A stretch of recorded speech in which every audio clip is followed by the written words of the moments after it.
Hello अस्सलाम वालेकुम, welcome to tasty tradition. आज मैं एक नई रेसिपी आप लोगों से शेयर करूंगी। तो उसके लिए हम लोगों ने लेना है कबाब का मसाला, जो है वो मैंने पहले से रेडी करके रखा हुआ था।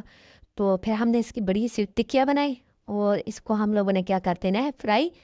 तवा जो है वो गर्म हमारा जो है वो हो गया है। तो इसके ऊपर ऑयल जो है वो थोड़ा घी या ऑयल आप जिसमें फ्राई करते हो वो ज़रा ज़्यादा डालना किया जब कहना, ठीक है। यूँ हम लोगों ने क्या करना है कि इसको फ्राई करने के बाद जो है हम लोगों ने इसको क्या करना है, एक रोटी के अंदर जो है ना उसके अंदर हम लोगों ने रखेंगे। तो फिर इसको हम लोगों ने दोबारा से रोटी को पराठा बनाएंगे इसका, ठीक है। तो फिर हम लोगों ने आटा लिया और उसके छोटे छोटे पेड़े बनाने हैं, छोटे छोटे, बहुत बड़े नहीं। यानी कि एक रोटी जिससे एक रोटी पेड़े से बनती है पूरी रोटियाँ, उसको दो हिस्सों में डिवाइड कर देना है, ठीक है। तो इसी तरह हम लोग ने रोटी को जो है वो बेल लेना है। बेलने के बाद एक रोटी हमने की साइड पे, अब हम लोग करेंगे दूसरी रोटी को बेलेंगे। और ये बेलने के बाद हम लोगों ने क्या करना है कि इस रोटी के ऊपर थोड़ी सी लगाएंगे मायोनीज़।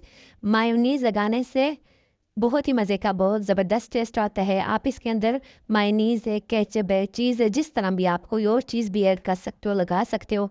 अगर चटनी वगैरह है आपके पास, चटनी वगैरह जो है वो स्पाइसी आप ज़्यादा खाना चाहते हो, तो वो चीज़ें भी आप डाल के अगर आप लोग बनाओगे तो बहुत ही ज़बरदस्त, बहुत मज़े का टेस्ट होगा। इंशाल्लाह आपसे नेक्स्ट मैं जो है ना क्या करूँगी कि चीज़ वाला जो है ना ये आपसे शेयर करूँगी, बहुत ही ज़बरदस्त वो भी बनता है।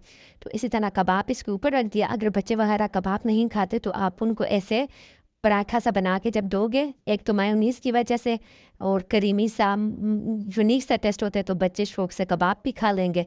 और फिर उनको जो है वो सारा रोटी वगैरह भी था वो अच्छे तरीके से खा लेंगे। इसी तरह हमने दूसरी रोटी बना के इसके ऊपर रख दी, ऊपर से हल्का हल्का प्रेस करने के ये चिपक जाए। और साइड से जो एक्स्ट्रा जो आटा होगा ना, इसको हम लोगों ने इसकी कटिंग कर देनी है, ठीक है। क्योंकि जब इसके अंदर कबाब नहीं होगा ना, तो फिर ये है कि बच्चों के मुंह में वैसे बाइट करते साथ ही उनके मुंह में अगर रोटी गई और कबाब ना गया, वो टेस्ट ना गया, तो फिर वो खाएंगे नहीं। इसी वजह से मैंने इनको साइड से कटिंग कर दी। अब हम लोगों ने क्या करना है, इसको उठा देना है। और तवा हमारा जो है पहले से गर्म हो चुका है, क्योंकि हमने इसके ऊपर कबाब फ्राई किया था। तो इसको हमने डाल देना है इसके ऊपर। उसमें हल्का सा जो है हम लोगों ने इसको प्रेस करना है, ताकि जो है अंदर से भी कच्चा ना रहे, ठीक है।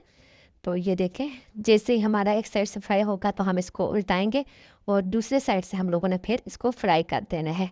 इस तरह आपने दोनों साइडों से फ्राई करना है, कर देना है। तो आप मेरे चैनल पर नए हो, मेरे चैनल को सब्सक्राइब नहीं किया तो प्लीज़ प्लीज़ मेरे चैनल को सब्सक्राइब करना, लाइक करना मत भूलिएगा। और साथ कमेंट करके ज़रूर बताइएगा आपको मेरी ये रेसिपी कैसी लगी। बहुत सिंपल, बहुत सादा सी रेसिपी है, तो ज़रूर ट्राई कीजिएगा और साथ कमेंट करके ज़रूर बताइएगा। तो अपनी दुआओं में याद रखेगा। ओके, अल्लाह हाफिज़।